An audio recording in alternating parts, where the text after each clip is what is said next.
ओम शांति। आज बाप दादा के 29 नवंबर 2022 के साकार महावाक्य हैं।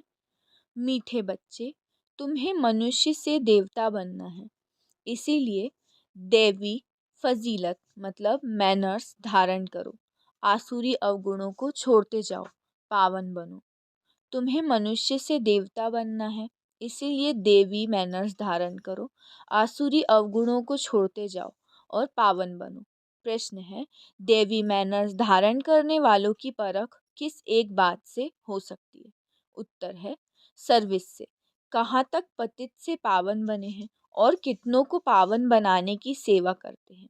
अच्छे पुरुषार्थी हैं या अभी तक आसुरी अवगुण हैं? ये सब सर्विस से पता चलता है। तुम्हारी यह ईश्वरी मिशन है ही देवी फजीलत सिखलाने की। तुम श्रीमत पर पतित मनुष्य को पावन बनाने की सेवा करते हो। गीत है ओम नमः शिवाय। अच्छा मीठे मीठे सिखी लदे बच्चों प्रति माता पिता बाप दादा का याद प्यार और गुड मॉर्निंग। रूहानी बाप की रूहानी बच्चों को नमस्ते। हम रूहानी बच्चों की रूहानी बाप दादा को याद प्यार गुड मॉर्निंग और नमस्ते नमस्ते नमस्ते। शुक्रिया बाबा शुक्रिया। धारणा के लिए मुख्य सार के लिए 2 पॉइंट्स हैं। फर्स्ट है बाप के साथ वफादार फरमानबरदार होकर रहना है, कभी किसी को दुख नहीं देना है। दूसरा पॉइंट है बाप से पूरा वर्षा लेने के लिए पवित्र बनने का पुरुषार्थ करना है। काम की चोट कभी नहीं खानी है, इससे बहुत सावधान रहना है। वरदान है मालिकपन की स्मृति से शक्तियों को ऑर्डर प्रमाण चलाने वाले स्वराज्य अधिकारी भव।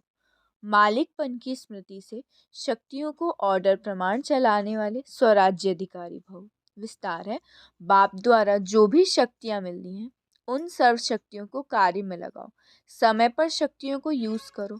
सिर्फ मालिकपन की स्मृति में रहकर फिर ऑर्डर करो तो शक्तियाँ आपका ऑर्डर मानेंगी। अगर कमजोर होकर ऑर्डर करेंगे तो नहीं मानेगी। बाप दादा सभी बच्चों को मालिक बनाते हैं, कमजोर नहीं। सब बच्चे राजा बच्चे हैं क्योंकि स्वराज्य आपका बर्थ राइट है। यह बर्थ राइट कोई भी छीन नहीं सकता। स्लोगन है त्रिकालदर्शी स्थिति में स्थित रहकर हर कर्म करो तो सफलता मिलती रहेगी। त्रिकालदर्शी स्थिति में स्थित रहकर हर कर्म करो तो सफलता मिलती रहेगी। मातेश्वरी जी के अनमोल महावाक्य। अब यह जो हम कहते हैं कि प्रभु हम बच्चों को उस पार ले चलो, उस पार का मतलब क्या है? लोग समझते हैं उस पार का मतलब है जन्म मरण के चक्र में न आना, अर्थात मुक्त हो जाना। अब ये तो हुआ मनुष्यों का कहना, परंतु वो कहता है बच्चों, सचमुच जहाँ सुख शांति है, दुख अशांति से दूर है, उसको कोई दुनिया नहीं कहते। जब मनुष्य सुख चाहते हैं वो भी इस जीवन में होना चाहिए। अब वो सतयुगी वैकुंठ देवताओं की दुनिया थी जहाँ सर्वदा सुखी जीवन थी। उसी देवताओं को अमर कहते थे। अब अमर का भी कोई अर्थ नहीं है। ऐसे तो नहीं देवताओं की आयु इतनी बड़ी थी जो कभी मरते नहीं थे। अब ये कहना उन्हों का रॉन्ग है क्योंकि ऐसे है नहीं। उनकी आयु कोई सतयुग त्रेता तक नहीं चलती, परंतु देवी देवताओं के जन्म सतयुग त्रेता में बहुत हुए हैं। 21 जन्म तो उन्होंने अच्छा राज्य चलाया, फिर 63 जन्म द्वापर से कलयुग के अंत तक। टोटल उन्हों के जन्म चढ़ती कला वाले 21 हुए और उतरती कला वाले 63 हुए। टोटल मनुष्य 84 जन्म लेते हैं।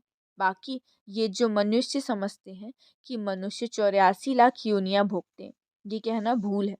अगर मनुष्य अपनी योनि में सुख दुख दोनों पार्ट में भोग सकते हैं तो फिर जानवर योनि में भोगने की ज़रूरत ही क्या है? अब मनुष्यों को ये नॉलेज नहीं। मनुष्य तो 84 जन्म लेते हैं। बाकी सृष्टि पर जानवर पशु पंछी आदि टोटल 84 लाख योनियां हो सकती हैं।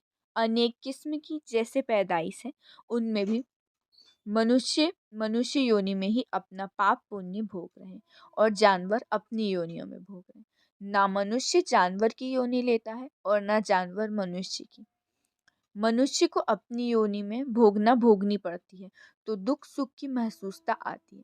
ऐसे जानवर को भी अपनी योनि में दुख सुख भोगना मगर उन्हों को यह बुद्धि नहीं कि ये भोगना किस कर्म से हुई।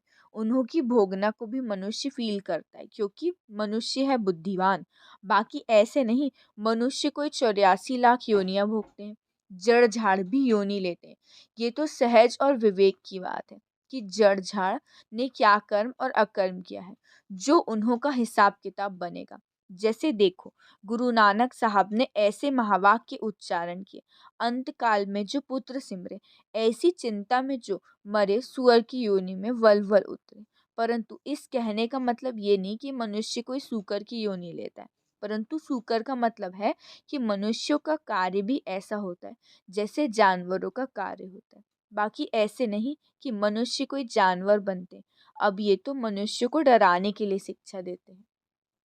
तो अपने को इस संगम समय पर अपनी जीवन को पलटाए, पाप आत्मा से पुण्य आत्मा बनाना है। अच्छा, ओम शांति, ओम शांति, ओम शांति।